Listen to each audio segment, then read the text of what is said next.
Hello and welcome to Original Soundchat, where video game music is a work of art. On each episode, it's our goal to help you learn about 2 soundtracks from the world of games, as well as the people, stories, and critical tracks behind them. My name is Joe DeVader. And I'm Peter Spezia. We're brought to you by Anonymous Dinosaur and Rhymes with Asia. It's time to appreciate great OSTs and the games they come from without getting too bogged down in music theory. Up first for our 2 games this week is 1997's Castlevania Symphony of the Night, where Alucard explores his father's castle to a variety of musical styles, in one half of a staple video game genre's namesake. After that, it's the cutest heck 3D platforming Kickstarter success story of 2017's A Hat in Time.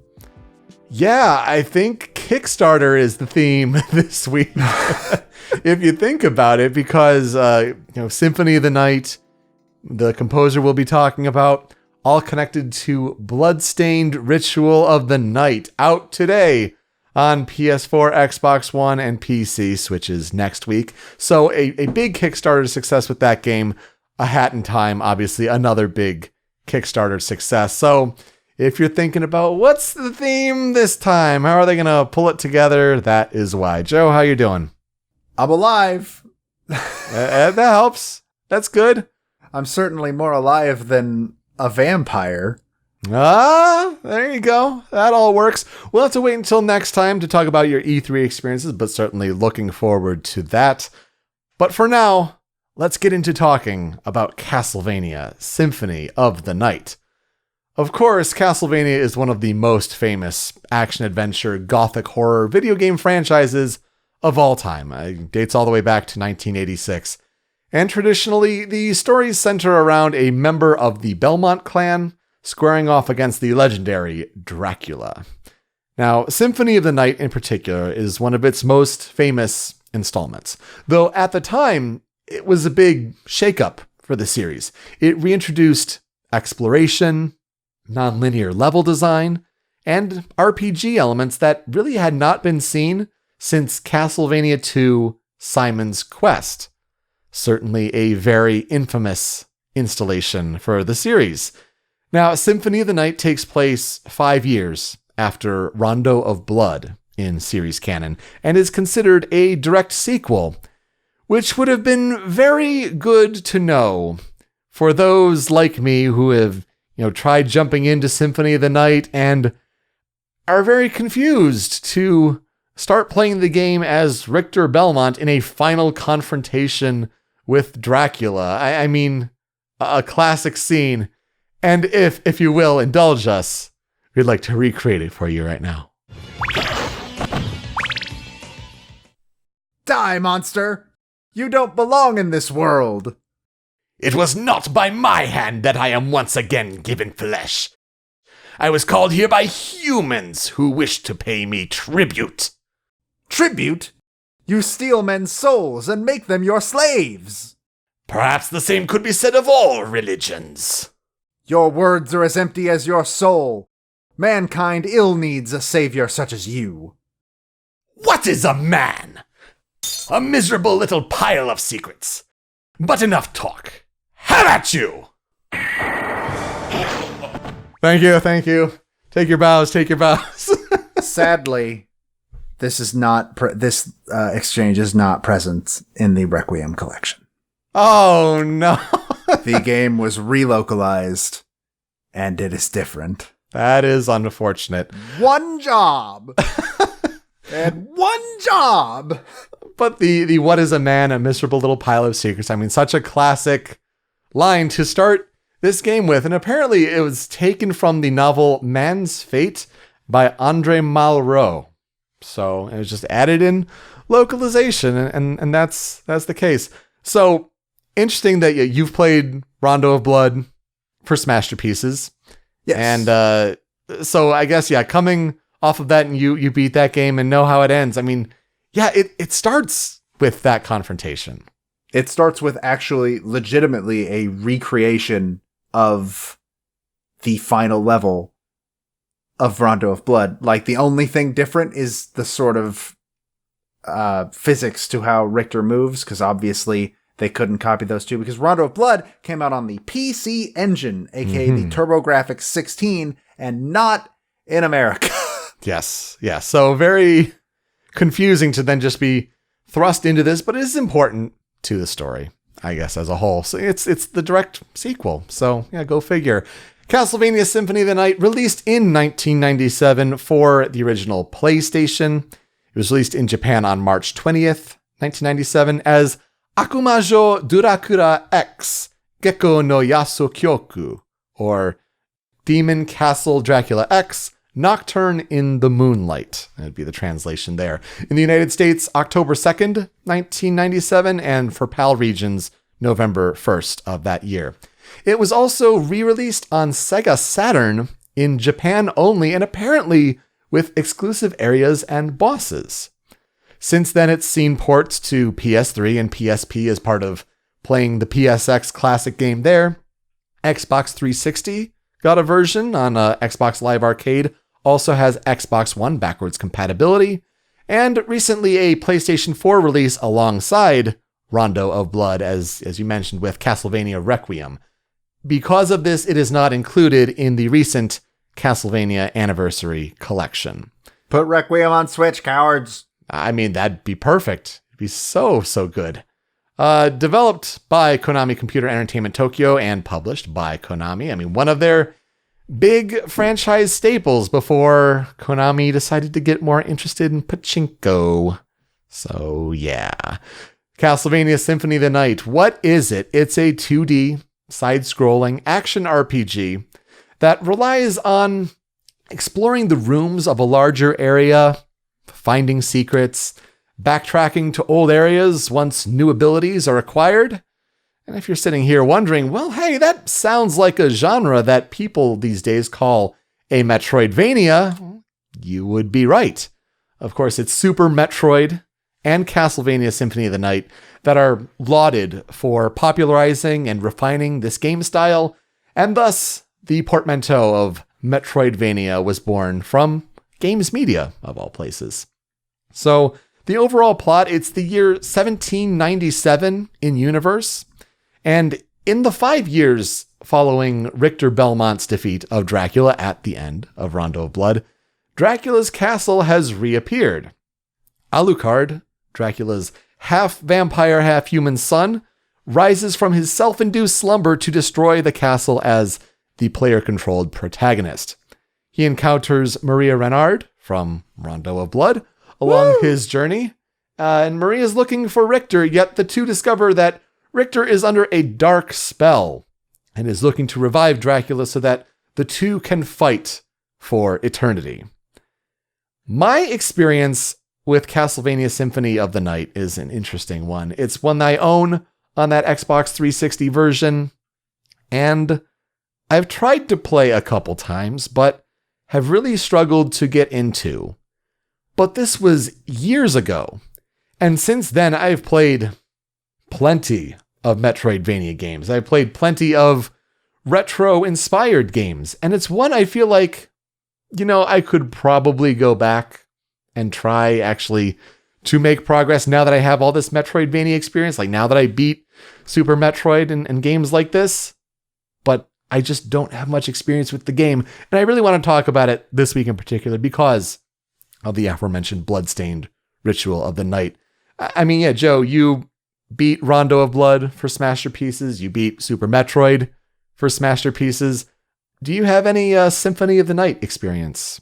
Sadly, not outside of watching some other people play a little bit of it. I remember when I was working at summer camp, one summer, our friend Clay decided that his game for the summer was going to be, he was going to beat Symphony of the Night, and I saw bits and pieces that way. I have not played it myself yet. I very much would like to. Again, I already own it because I bought the Requiem collection. That's how I played Rondo of Blood. Mm-hmm. So eventually I will play it. I'm looking forward to giving it a shot. I mainly just want to see if Maria just got cooler as an adult, because she is in Rondo of Blood. She's a playable character in Rondo of Blood, and she's like a 7-year-old girl in Rondo, and is also the most powerful character in the game. Like, when we played Rondo of Blood, I did not unlock Maria because she requires you to have a key item and then get into her jail cell and rescue her in like level 2, I believe, as Richter. And then you can just switch to her whenever. So instead of a whip, she like throws out birds. Oh, okay. As her weapon. So she has a ranged weapon that work like boomerangs. It's a bird. They're 2 birds that like fly out and then fly back, and they have a hitbox the entire time. And so when Matt unlocked her and then got to Dracula hours later, it took him like 45 minutes to beat Dracula as Richter, because unfortunately the Dracula boss fight is just never all that great. In the original and in Rondo of Blood, which are the 2 places I've played it, it's not a great boss fight. And even in Smash, it's not all that fun of a boss fight. But as Maria, first try, almost didn't take a single hit. Wow. She breaks that game. And so I'm really interested to see, because she's much older. I don't think she's 7 in Symphony of the Night. That wouldn't make, or Rondo of Blood, that wouldn't make sense. But she's older in Symphony of the Night. Right. And I'm wondering if that means she became super cool. It would be very interesting. I have not gotten that far to see that, at least. More into the history of the creation of Symphony of the Night. It was originally a game that was meant for the Sega 32X, occasionally using the subtitle The Bloodletting. But when Konami decided to move away from the console, the focus shifted to PlayStation. Symphony of the Night was meant to be, quote, something of a side story for the series, and yet the developers were able to break a lot of Castlevania conventions and introduce a lot of new elements that continue to be used in later games, at least according to assistant director Koji Igarashi. Now, Koji Igarashi, Iga, a classic Castlevania figure as far as development of the game. I mean, yeah, you'd pair the 2 together, Iga and Symphony of the Night, so you'd associate him with this style of Castlevania game, but Symphony of the Night was originally under the direction and production of Toru Hagihara, who had directed Rondo of Blood. In the middle of development for Symphony of the Night, Hagihara was promoted to the head of the division at Konami, and so he asked Igarashi to finish the game, and thus a star is born. I mean, hell, some people even refer to this kind of game as an Igavania. That's another term for the type of game. It's just, yeah, totally associated with him. For better or for worse, when you talk about like authorship and things like that in game creation. But Iga wanted an action game that could be enjoyed for a long period of time, because he said, action games at the time took much too quickly to complete. Inspiration was taken from the Legend of Zelda series, particularly how players were blocked from certain parts of a castle or a dungeon, but essentially later gained the means to continue that exploration. And RPG elements were added to Symphony of the Night actually to assist less skilled players. I mean, in particular, following Castlevania's long history of difficulty. So I found that interesting with their, level up system, the gear system and all that. It's to have more people play the game, and I think that's a good idea. I agree. Many people will disagree with us, but it's never a bad thing to make it so that people of all levels can play your game and have fun with it. We're never going to claim to be great at games, so to be able to play a game like Symphony of the Night, or at least get to it, yeah, really, really do appreciate that. Symphony of the Night, though, and it's not spoilers because it's from 1997, come on, one of the best secrets in games is the reverse castle in Symphony of the Night, where at the end of the game, if you hit certain requirements, the castle inverts itself, flips upside down to reveal different color schemes, area names, music, items, enemies, bosses.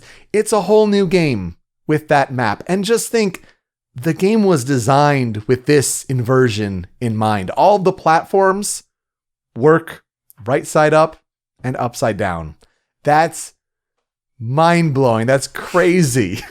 That is really bonkers. And it just, again, it adds to that length of the action game.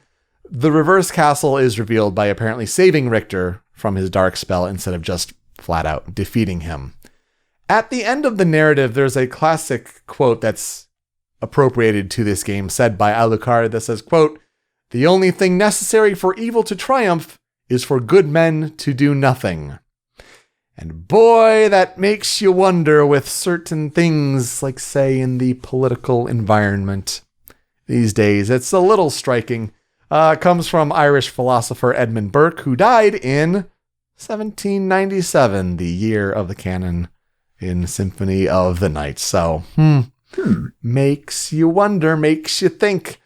The game is reviewed very well. It has a Metacritic for the PlayStation version sitting at about 93.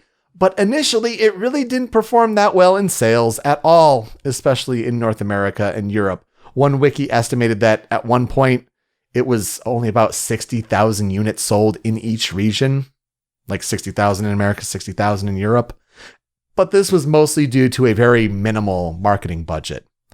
But after praise from critics, word of mouth grew, and now the game is considered a sleeper hit, a cult classic, and honestly one of the best video games of all time.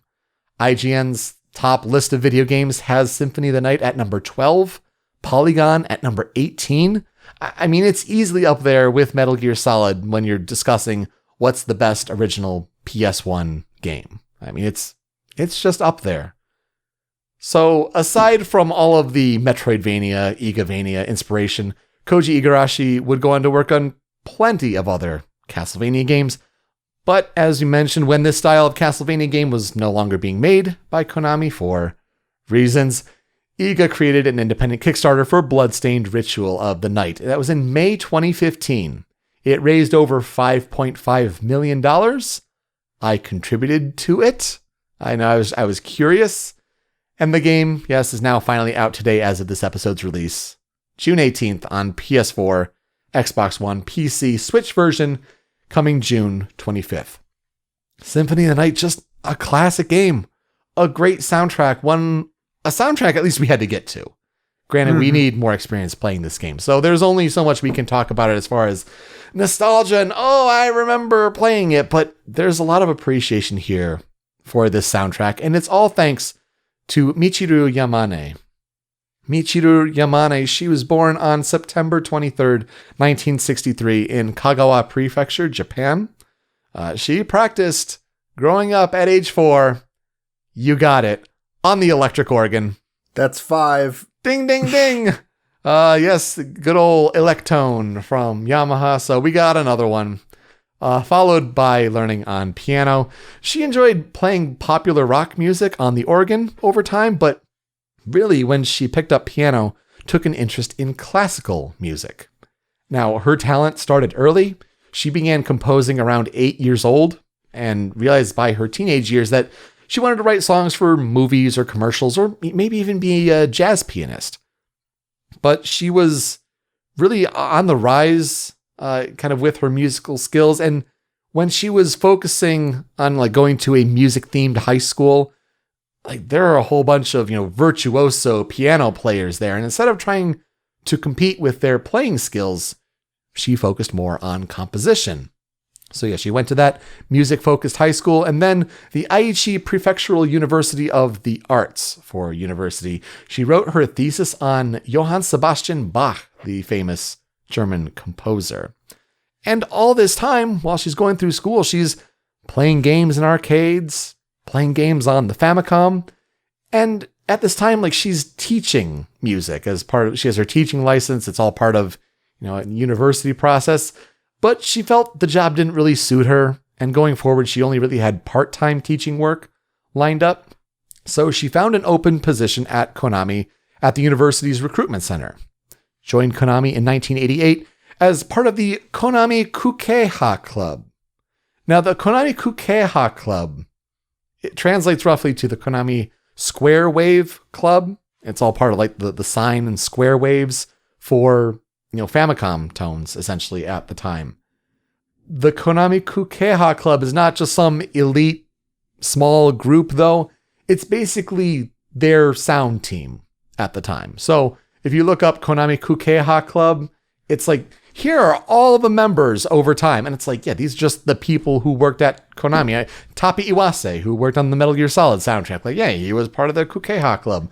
And some of these soundtracks are credited just to the Kukeha Club or like the sound group. And because it's different composers can come in and help with certain things. And there's a lot of collaboration. But Michiru Yamane really was the driving force behind the Symphony of the Night soundtrack. And honestly, she never really expected to be a game composer. But, I mean, she liked music. She liked games. It just worked out.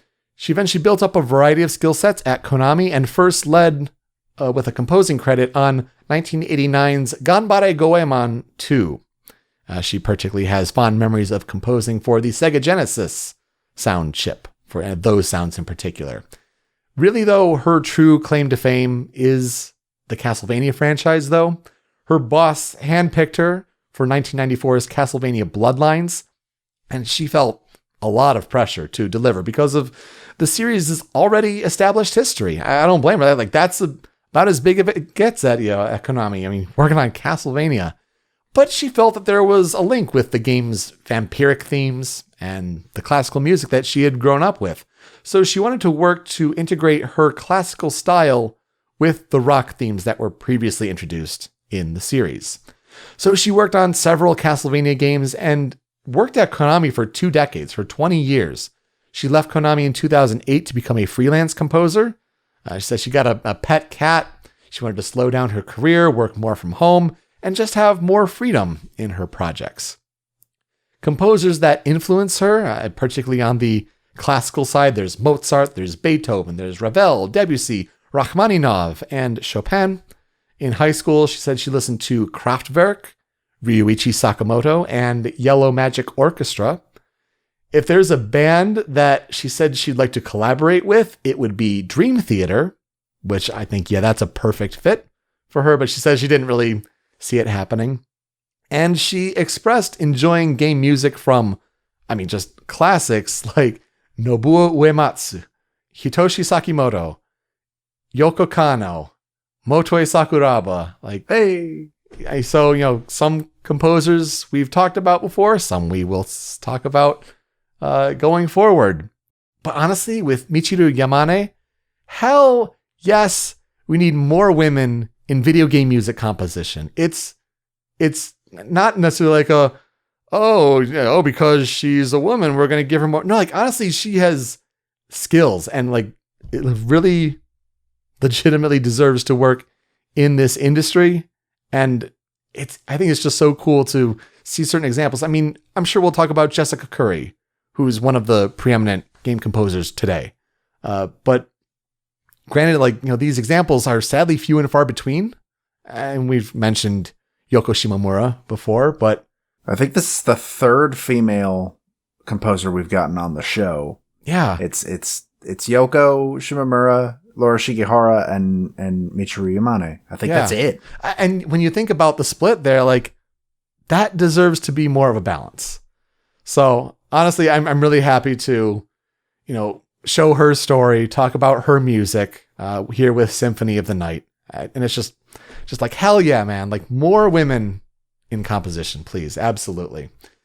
So Michiru Yamane's discography, as I mentioned, certain Castlevania games worked on Ganbare Goemon 2, Rocket Knight Adventures, and Suikoden 3 and 4.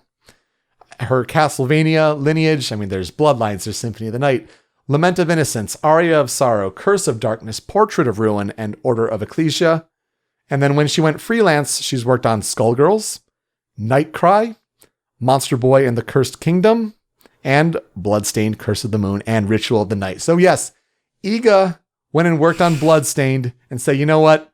I need Michiru Yamane to do the soundtrack for this game. Gotta be Yamane-san. Absolutely. So it all comes full circle.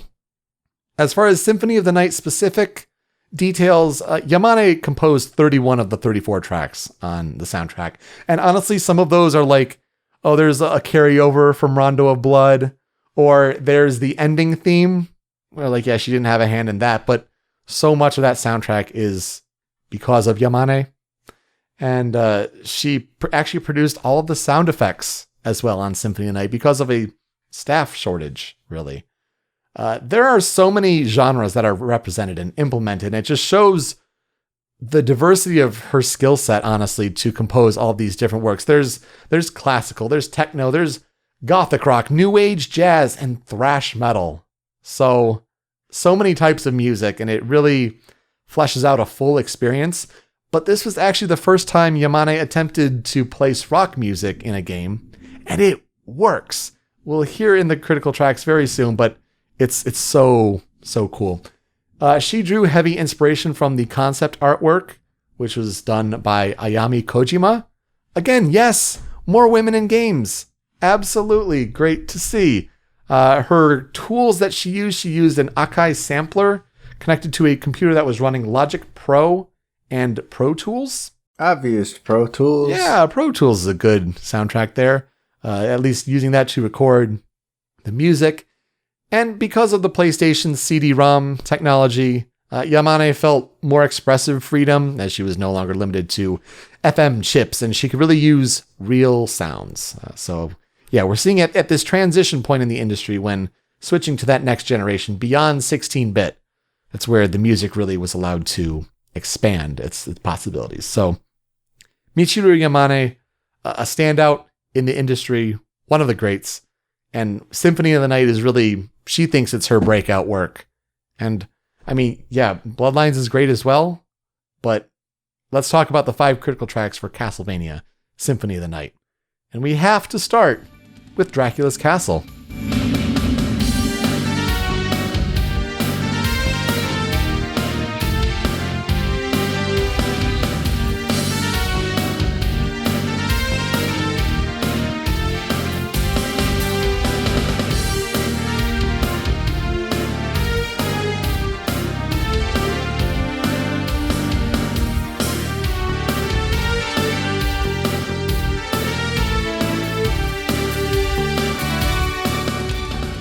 I mean, this is one that has to be here.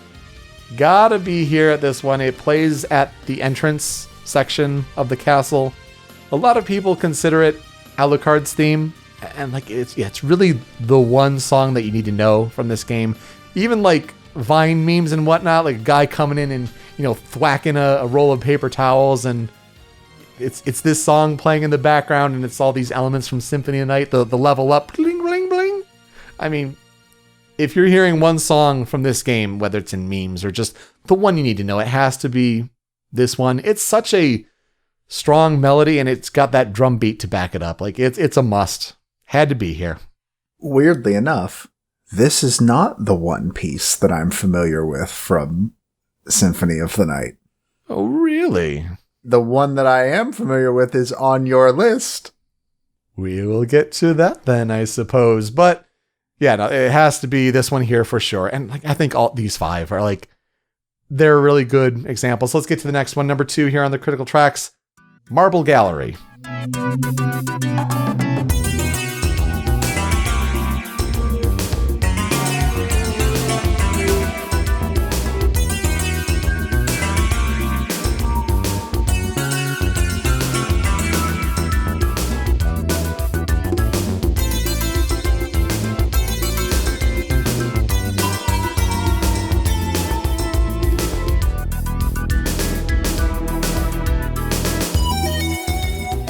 It's this one.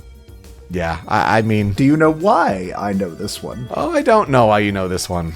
It's actually possible that you might have just forgotten. So, back when me and my roommate Ben did the show Read the Manual, we did a big thing where we brought back a thing called Read the Manual Radio, RTM Radio.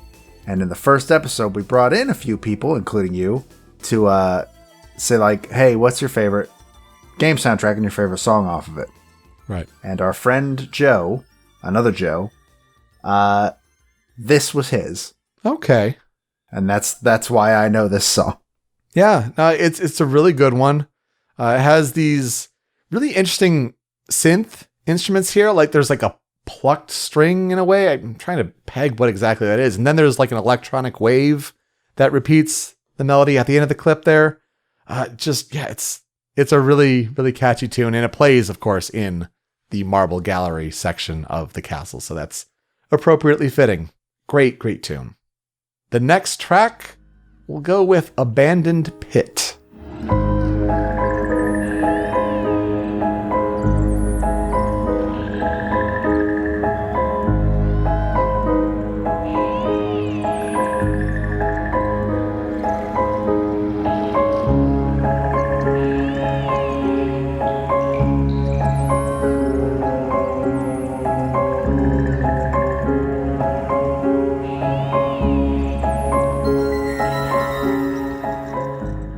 I mean, it's a Castlevania game. We gotta have some spooks up in here. And this one is all about the spooks. It's environmental tones. You get some actual music, but I think it's really driven by all these environmental animal noises. And it's just all about the atmosphere here. It plays in the abandoned pit to the catacombs section, as well as the cave section, as well as the cave's reverse castle location. But yeah, Castlevania is rooted in gothic horror. Have to have a sort of instrumental scary, and I know you like scary music a whole lot, so I'm sure. Yeah, you know me, that when it's a spooky environmental song, that's my thing. So I'm sure you dig this one then. I do. I very much dig this song. It kind of reminds me of, and it's funny that it would come out of this company because it is Konami, almost kind of reminds me of like certain things in like Resident Evil. Mm-hmm. Because it would kind of make sense that it would come out of Konami considering they made their own Resident Evil clone. Yeah. On the same system that Symphony of the Night is on. So yeah, it's just a great piece for sure. We'll get to the fourth critical track. We're talking Wandering Ghosts.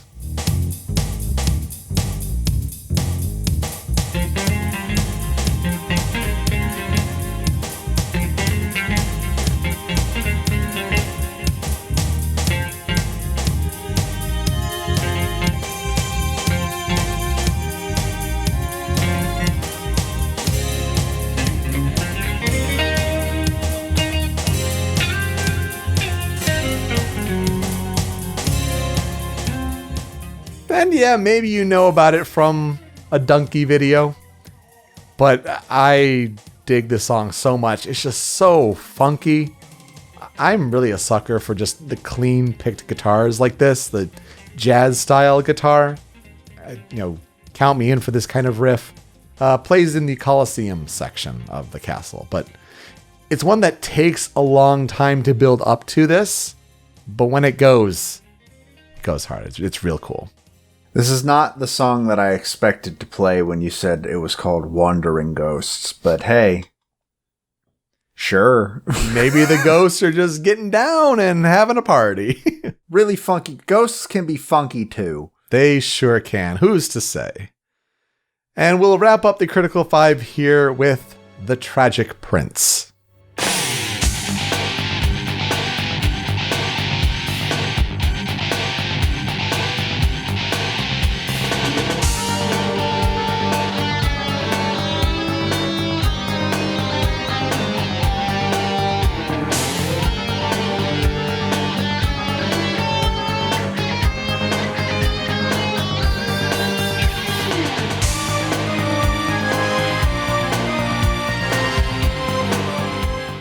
So when we're talking about Michiru Yamane and how she is trying to integrate rock into her music for the first time, yeah, I think she nailed it. I think she did a really, really great job. This one is so cool. The strings are a nice, refreshing element to kind of flesh out the arrangement at the end. I guess some people also consider this to be Alucard's theme. This is also known as far as like an alternate title, what you may also hear it as. Some people call it Pitiful Scion. Some people call it Young Nobleman of Sadness. But overall, this plays in the Clock Tower section. But oh man, just getting right into it. That guitar riff, right on. Absolutely so cool. This sounds like something out of Rondo of Blood. Yeah. One day I will bring that soundtrack to the show because that soundtrack is fantastic. But this, more than anything else you brought, this one sounds like something that came out of that game. Mm-hmm. which I'm kind of surprised actually to find out that she wasn't involved with that game at all. I don't know why I kind of figured she was, but I just think, that the two games are sequels of each other. So yeah, there should be some carryover, but yeah, no, not the case. But I think it really just shows in the Critical 5 here. I mean, we have that classic Dracula's Castle theme, the marble gallery and its strings and synths and all that, abandoned pit and its spooky atmosphere, the funky guitar of Wandering Ghost, and then the hit you in the face hard rock of Tragic Prince. There's just so many different musical styles, and you're exploring this big castle and just getting totally different vibes, but it all has one cohesive theme to it. So impressive. I really dig this soundtrack, and it's making me realize I need to get to this game. But as far as tracks on the cutting room floor, I'll show a couple more, different sort of styles of music here. And we'll go first with Rainbow Cemetery.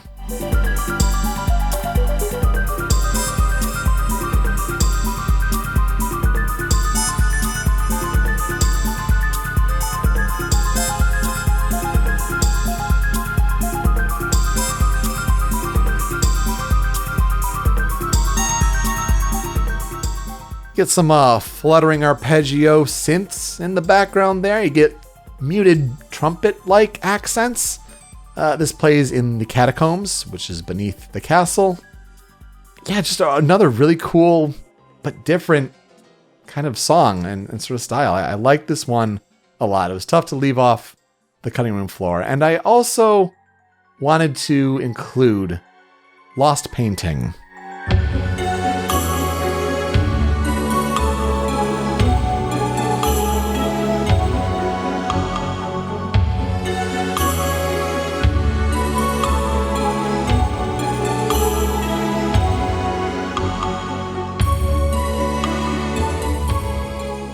Sometimes known as The Lost Portrait.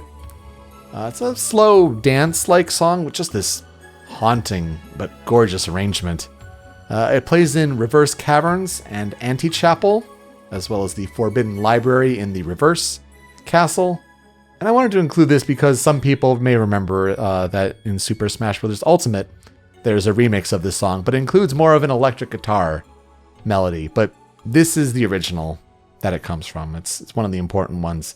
Like Dance of Gold is also another Symphony of the Night one that made its way to Smash, and that's a good one. I think that'd be like 8th if I wanted to add one more, but overall, just a fantastic soundtrack. And if, that's really something, because I can't say what will I never forget about the game, because I don't have the experience and wealth of knowledge to play it, but researching this game and looking into more of its soundtrack and the history behind it, and Michiru Yamane, it's just like, I've played enough Metroidvania games since I tried and failed to play this game last. I need to get back and try to play this game again. So it's reinvigorating me to try to do that. So maybe it does for you too. I mean, what are your final thoughts on Symphony of the Night? I do need to play it. I'm actually hoping to play it this year, because there's a thing that might cause me to play it many years from now, but I don't think I want to wait that long just to have it be my first time. Right. But I'll never forget the part where Richter gets trapped into painting and it's an instant death. That's Rondo of Blood, but but you still will never forget it. I'll never forget it. I will hopefully very soon play this game. Now that I have it on a thing that is made to be played on an HD TV, it's just sitting right there on my PS4, right out in the living room. So I have no excuse not to. It's just like last week with Danganronpa. It's just sitting on my computer. I have no excuse not to. Absolutely. And there are plenty of ways for you to play it as well, if you'd like to give it a go. So to transition games, we'll talk about a fan cover, a fan remix from YouTube, from OC Remix, wherever. This week's comes from OC Remix for me. This is from Joshua Morse. And based on the Wandering Ghosts song, he titled this Wandering Latinas. Just a different sort of instrument set for that funky guitar. Hope you enjoy it. We'll be right back.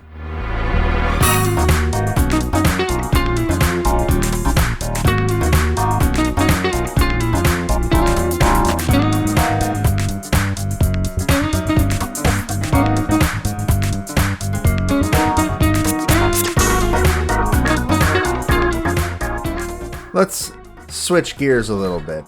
I could make a Gears for Breakfast joke here, but I'm not going to. But what I mean by switch gears is we're going to go from vampire handsome boy to cute as heck, which are the actual words that are used to advertise our next game, A Hat in Time. Because it is advertised as a, quote, cute as heck 3D platformer. It sure is. It was originally released for the PC on October 5th, 2017, developed by the studio Gears for Breakfast, based out of Denmark, technically. Okay. And I say technically for a reason that we'll get into in a second. Which means that Jonas Kerlev, the director of the game, I really hope I'm pronouncing that right. If I'm not, please, sir, don't kill me. I'm very sorry. I'm a white dude from America. I don't know how to pronounce things. I only know how to pronounce Japanese because I watch a lot of anime. I can admit that. I'll admit that openly. The original idea for the game was a result of Jonas Kerlev feeling bummed that the video game industry had a lack of 3D platformers in recent years, specifically mentioning that the inspirations were games like Mario 64, Banjo-Kazooie, Spyro the Dragon, and Psychonauts. The collectathon type of thing, the thing that was made back when Rare were the kings of the video games. Those just don't happen very often. They're starting to kind of get a resurgence lately, but not really, because it's just this and Yooka-Laylee are the big ones, and I guess Mario Odyssey is also up there, but that's really it. It's nothing like it used to be back when 3D games were the big thing. But he wanted more of those games and was bummed that they weren't happening, so he started developing the game by himself. Much like Stardew Valley, it was originally just a project that he was going to be able to put on a resume and help him get a job later.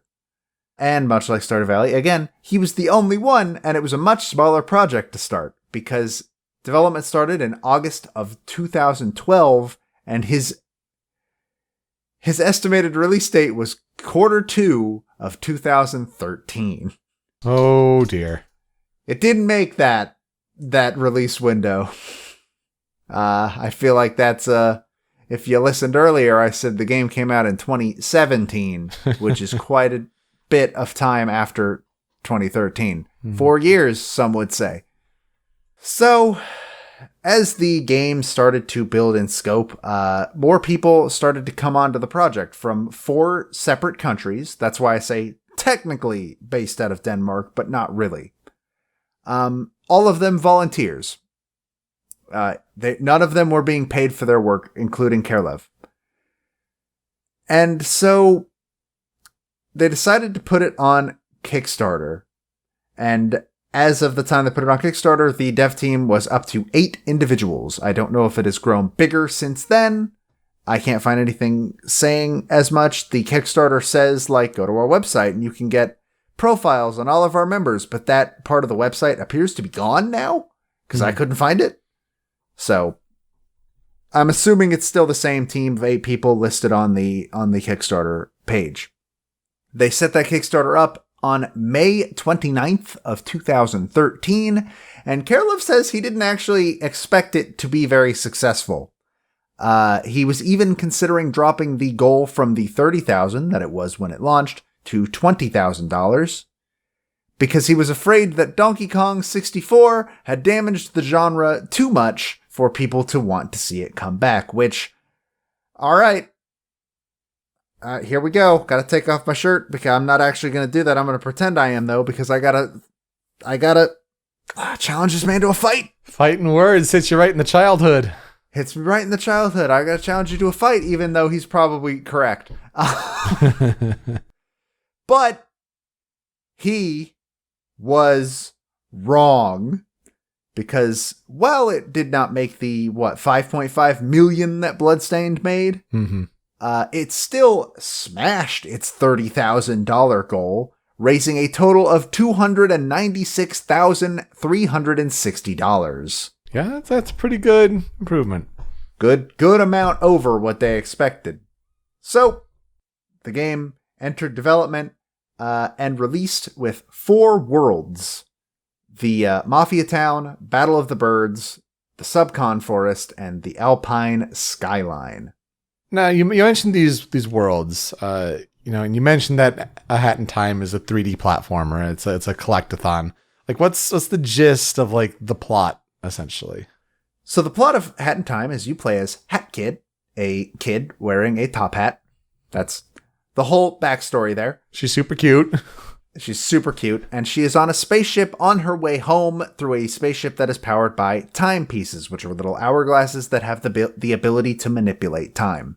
And as she is passing by a planet, a member of the planet's mafia starts knocking on her window and says, "You gotta pay to pass here," and opens her window of her spaceship, which causes all of her timepieces to fly out of its vault and scatter onto the planet below. And so she has to go down there, get all her timepieces back. While in Mafia Town, the first world, she meets who is supposed to be the game's main antagonist, Mustache Girl, who is, as she puts it, she hates bad guys. She has a huge bone to pick with the Mafia, and at first they are friends because the Mafia has a bunch of her timepieces and Hat Kid wants them back. That's a trend, by the way. Hat Kid wants to make friends with everybody. She is unbelievably optimistic, and she just, even the people that are like blatantly villains, she wants to make friends with them. Aww. Eventually, Mustache Girl learns that the timepieces have the ability to manipulate time, and says that she wants to use them to become a time-traveling superhero and finally defeat the Mafia once and for all. But Hat Kid does not agree with this because messing with time is dangerous. And so for this reason, they become enemies, as Mustache Girl claims. And Mustache Girl says that I'll just get the timepieces myself and I'll use them. So that is the plot of Hat in Time. Okay, yeah, and it always has struck me as just feels. You mentioned obviously the games it's inspired from, but I always look at it and think Super Mario Sunshine. The movement is very similar to Mario Sunshine. Yeah. While the levels are probably closer to Mario 64, I guess. Maybe, yeah. Uh-huh. There are also like little platforming sections that are heavily based on the heavy platforming floodless sections of Sunshine. Like even in terms of look, they're based on it. Mm-hmm. So Sunshine is I feel like Sunshine is a very, very big inspiration to this game, more so than even Mario 64. But it's just not mentioned in any of the interviews that I read, so. Right. Yeah, just in case that makes anyone curious to check the game out. Mm-hmm. So, in December of 2017, a version for both the PS4 and Xbox One was also released. As I mentioned, the PC version had been a thing for a couple of months at that point. Kerlev wanted a Wii U version from the start. That was actually like his big dream goal, but in the end, it just never worked out. Game never came out on Wii U. Shocker. Yeah, sorry, Wii U. People have been saying, like, we want it on Switch. Is it going to come out on Switch? And for a long while, Gears for Breakfast was basically saying, we don't really see that being a thing. They can give us a dev kit. I don't see it being the case. It is now been confirmed to be coming to Switch. The date is currently still TBA. So maybe we'll see it at an indie direct at some point in the future. Maybe. Yeah, it sounds like a great place to play it. Upon release, the game received fairly positive reviews, with Metacritic scores in the mid to high 70s for every version of the game, every version that's out. So that's the PC, Xbox One, PS4. An update in March 2018 added mod support to the game, which is super cool. And then in September 2018, a new update titled Seal the Deal was added, which added a 5th world called Arctic Cruise, which I have not played in. And also added co-op play, introducing the character Bow Girl for player 2 to take control of, who is also cute as heck. This update has not come to PS4 or Xbox One, and it appears very unclear as to whether or not it ever will. The Switch version, however, has been confirmed to be coming with this update. Oh, interesting. Huh. So that's very weird. And then most recently, in May, last month of this year, a new update called Yakuza Metro was added with a world based on Tokyo and also an online party mode that allows players to have up to 50 players in one world at once.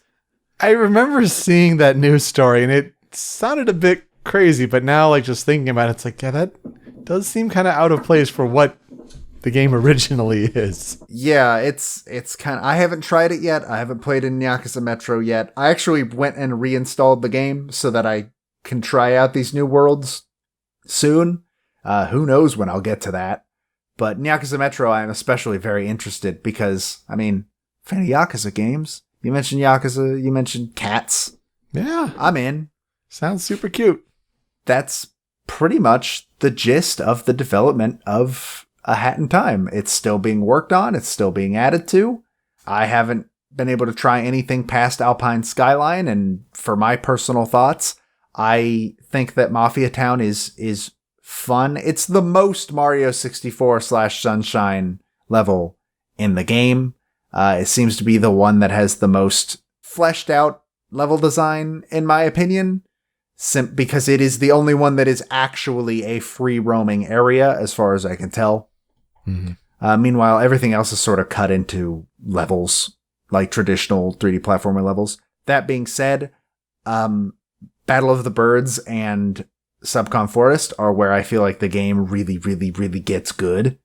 And then Alpine Skyline, while it's also very open and exploration based, it's also fairly obvious that it was added to the game very late in development. So unfortunate, but true.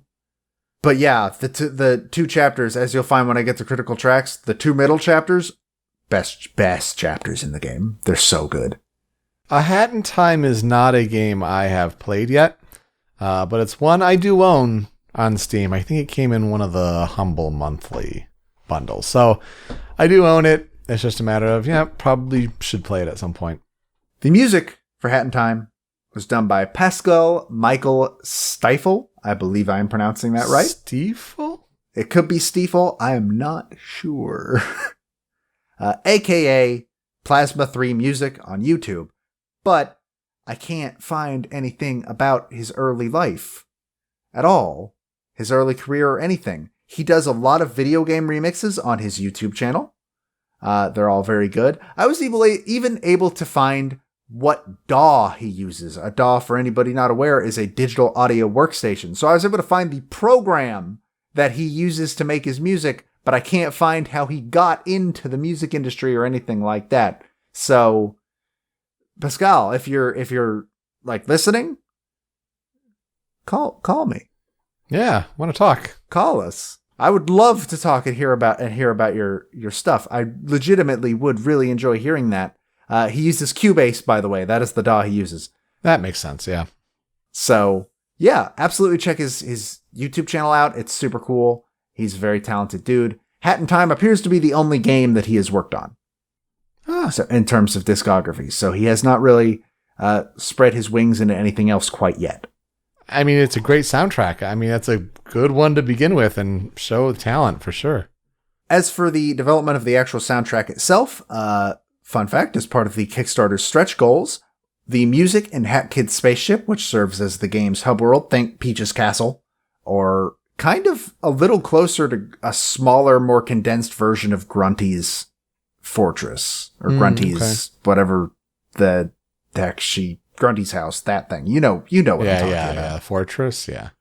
Grant Kirkhope composed the music for that. But for unknown reasons, they were asked to leave that track off the official soundtrack. Probably for like union reasons or something similar to that. Yeah. Though I don't know would it be union? Are they unionized? I don't think they are. I don't know. There must have been reasons for there had to have been reasons. But yeah, Grant Kirkhope did a track in the game as part of the Kickstarter. I believe the stretch goal was like for every 1,500 or some number over the amount that they had for the last stretch goal, Grant would make another song for the game. I believe they only made it far enough to get one, but it's in there and it's very good. It's not part of my Critical 5, but I felt like it needed to be mentioned. Stiefel said that his process was to figure out exactly what he was looking for first, and then he would manually list out every instrument that he thought would get him to the feel that he was trying to get to. And then, as has been shown to be a fairly common practice among the composers we've talked about, he will play the section of the game over and over with no music, recording the footage, and then he would load that footage directly into his sequencer to make sure that what he was writing fit with what was happening on screen.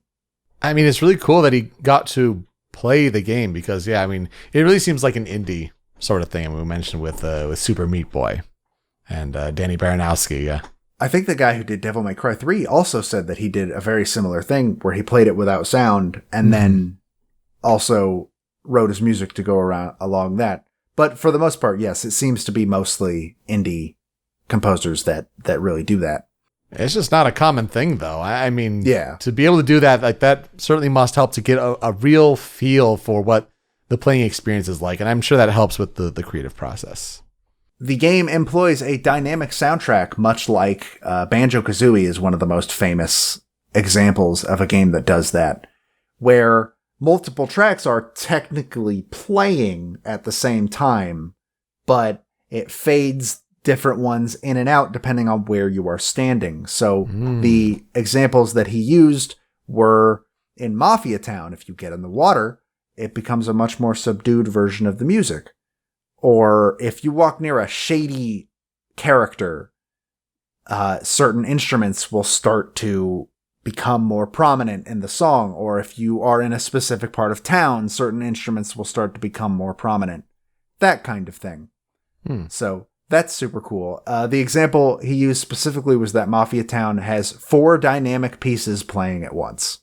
Yeah, that's a lot. So let's get into those critical tracks, shall we? We're going to start with the title screen.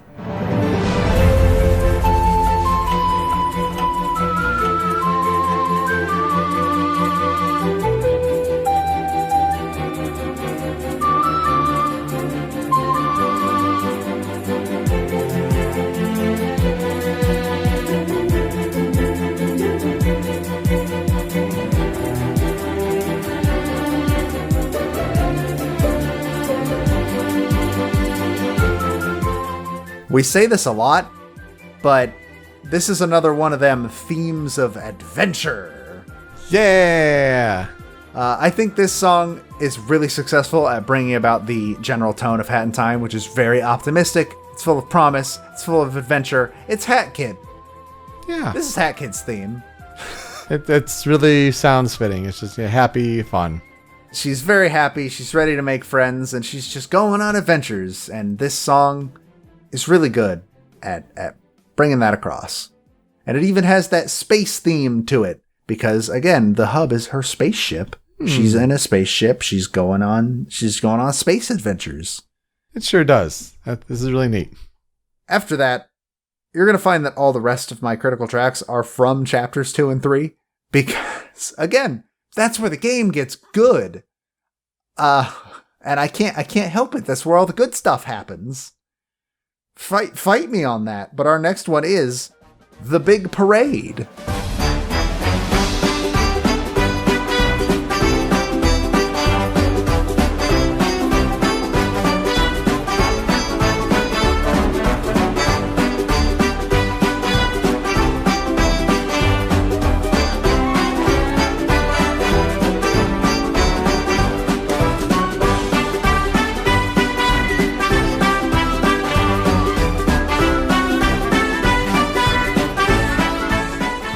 Now I'm going to start by saying that this level sucks. Oh, okay. This level is basically what the level is you are leading a parade as the conductor. And it's basically like, you remember the levels in Celeste where you are being chased by your shadow clones, or in Mario Galaxy where you're being chased by your shadow clones and if they touch you, you die? Oh yeah, that's miserable. It's that. Okay. The parade is that. But it somehow finds a way to not be that frustrating because of the general tone of the level and also this song. Because this song is so good. Yeah. It's so happy. It's so fun. As you are leading this parade, you also have to I believe it's take pictures with fans scattered across the level, and there are cheering people all over the level, and they're all cheering for you because you've done it. You're gonna be a star. It's the whole idea behind Battle of the Birds is that it takes place in a movie studio called Dead Bird Studio, and there are two directors vying for the award that year, the big award, and it's DJ Grooves and The Conductor are their names. And DJ Grooves makes big, sweeping, dance films. And this is his thing. They both decide, you're going to be a star and you're going to be the star of my movie. And DJ Grooves' whole thing is that I'm going to put you in a parade and we're going to make you a star. It's going to be great, baby. I love it. It's so, so good. And the best part about Battle of the Birds is that depending on which levels you do in what order, and if you redo levels, you'll fight a different boss. Because you decide which character wins the award. And the character that wins, I believe the character that wins the award is the boss fight that you have. Okay, interesting. And when you fight that boss, the music that plays is our next critical track, The Battle of Award 42.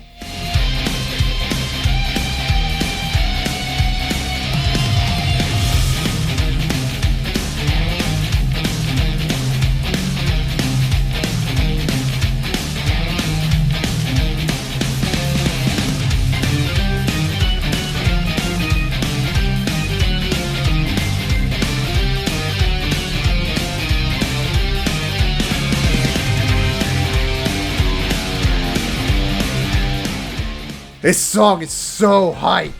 Yeah, let's go. Let's get it. And this is like the first really, really notable boss fight in the game. And look, here's the thing. If this game does anything remarkably well, it's its boss fights. They're so cool. They're so well put together and they're so good.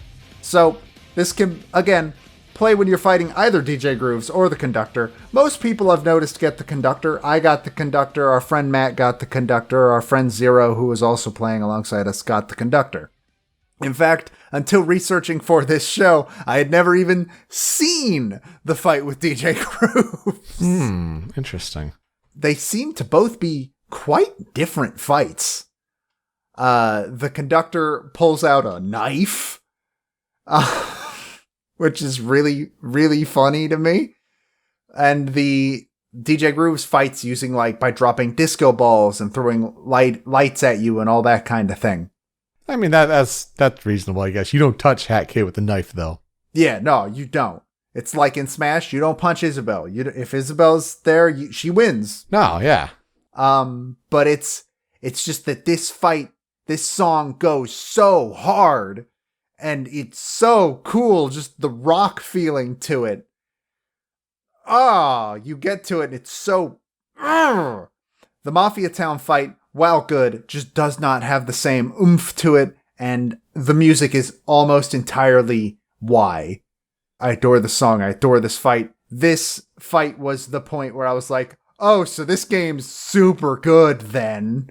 Yeah, it definitely sounds like a song where it's like, oh, okay, yeah, let's go, and...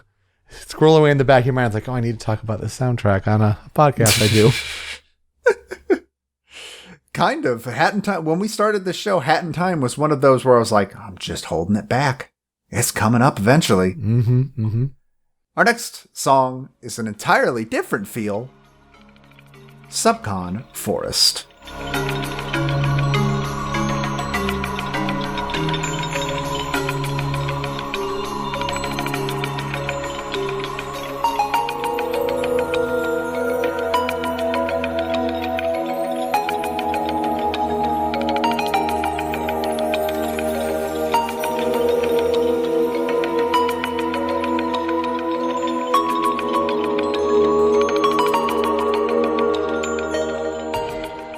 Now, we talked about earlier in the show with the Abandoned Pit song in Symphony of the Night. I like me a creepy atmosphere. This is some grade A creepy atmosphere.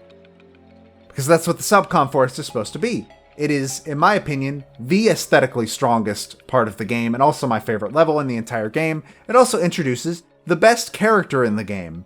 His name is the Snatcher. He is a godlike, almost, ghostly being that sort of shows up while Hat Kid is walking around the Subcon Forest and takes her soul away. It's like, all right, now you owe me. Here's a contract to get your soul back, but you got to do all this stuff for me first. He loves making contracts. The voice acting for him, by the way, this game is fully voiced, is so good. I even, for one of my radio shows, back when I did one for campus radio, I actually used his sort of feeling to open a Halloween special that I was able to do. Made my voice sound a lot like him. I think I do a pretty all-right Snatcher, all things considered.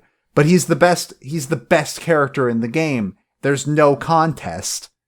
And his level is so well put together, and this music is such a good part of it, because it's completely different from everything else we've talked about.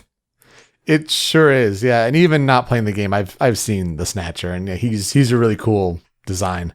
But this song makes me think of the Wind Temple from The Legend of Zelda Wind Waker. And maybe it's just like the whole forest thing, but it's like the instrument set kind of makes me think that a little bit. But yeah, it's a really cool song, but you're right, very different.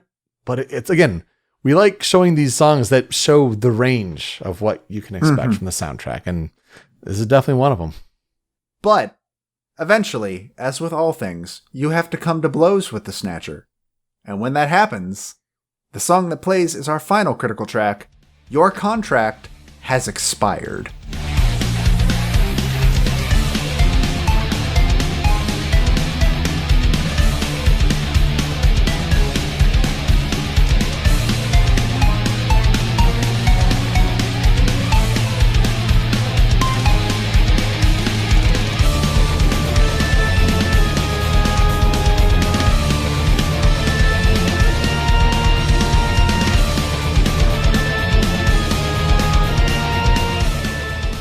This is just another one where it's so hype.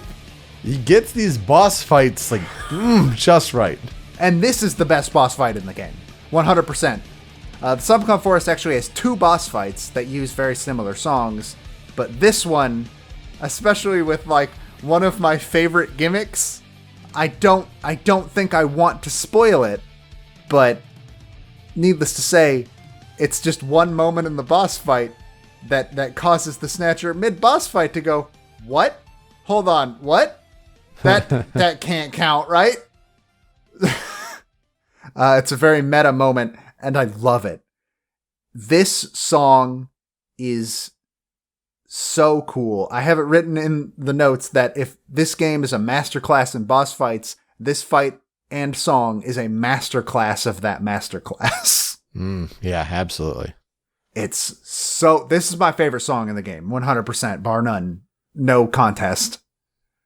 And just, that's the moment in the entire game I remember more than anything else. If you play this game for anything, play it for the boss fights. That's all I'm going to say. Let's get to the cutting room floor. I had to include something from Mafia Town. So, welcome to Mafia Town.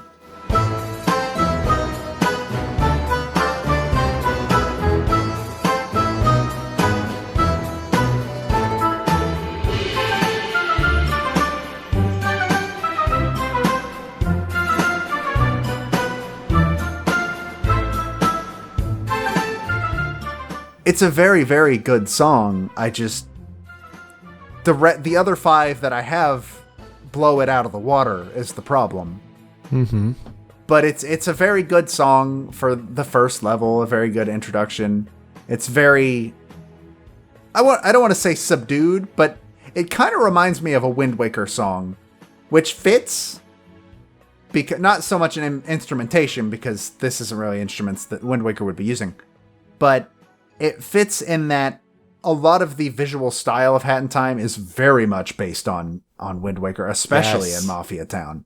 Absolutely, the look and aesthetic for sure. Yes, especially when you look at like the water in Mafia Town, and that's Wind Waker, 100%. And my other song on the cutting room floor is Vanessa Wants to Play.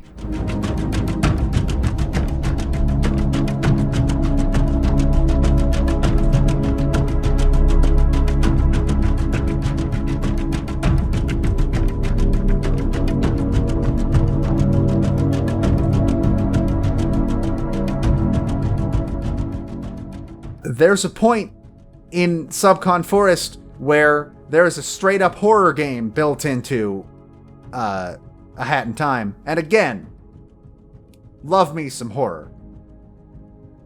It's basically you are sneaking through a house where Queen Vanessa lives.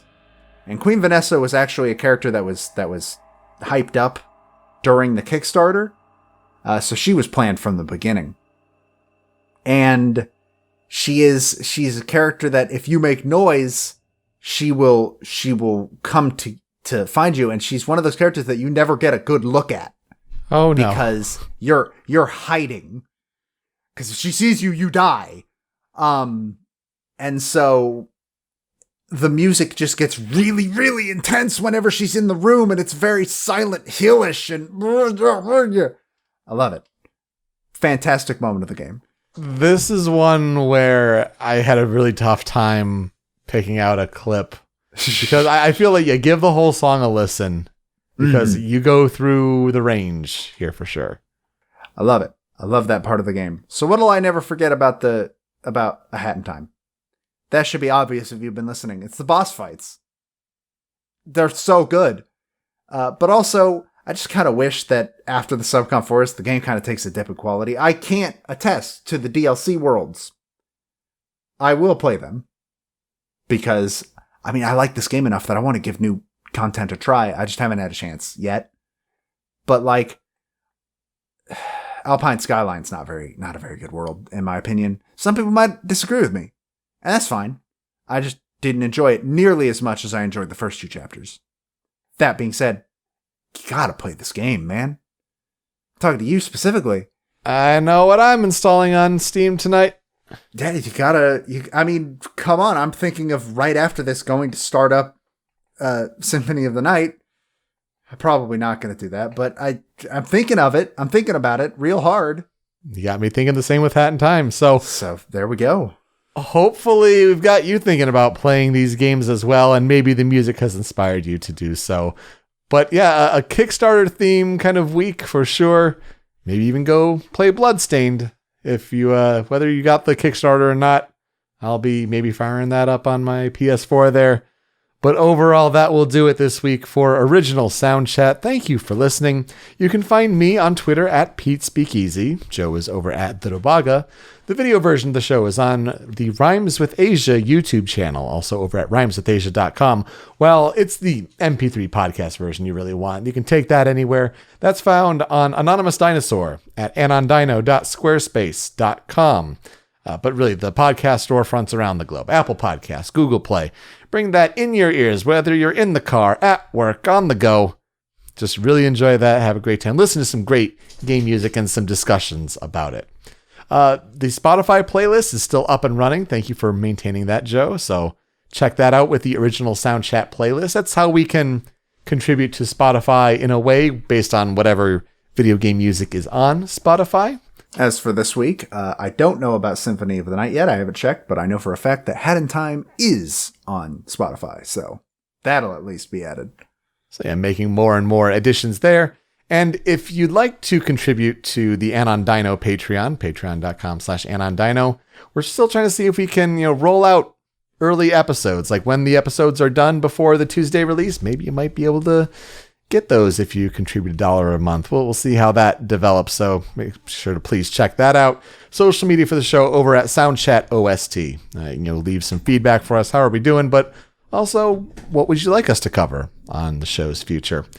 Joe, who are we covering next week? Next week, I am covering Hidenori Shoji.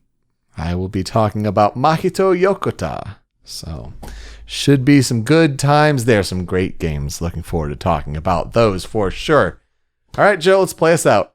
My song is technically cheating because it is done by Stiefel himself, but it originally started as a remix. It is technically in the game. You can get it from, the jukebox, I think, but it was added later, so it counts. It is called Trainwreck of Electro Swing because I don't get to put in Electro Swing songs very often. I'm taking this moment. It is a remix of the song Train Rush, so please enjoy that. It's a great song. Really enjoy it. Thanks so much for listening to Original Sound Chat. Take care. We'll see you next time.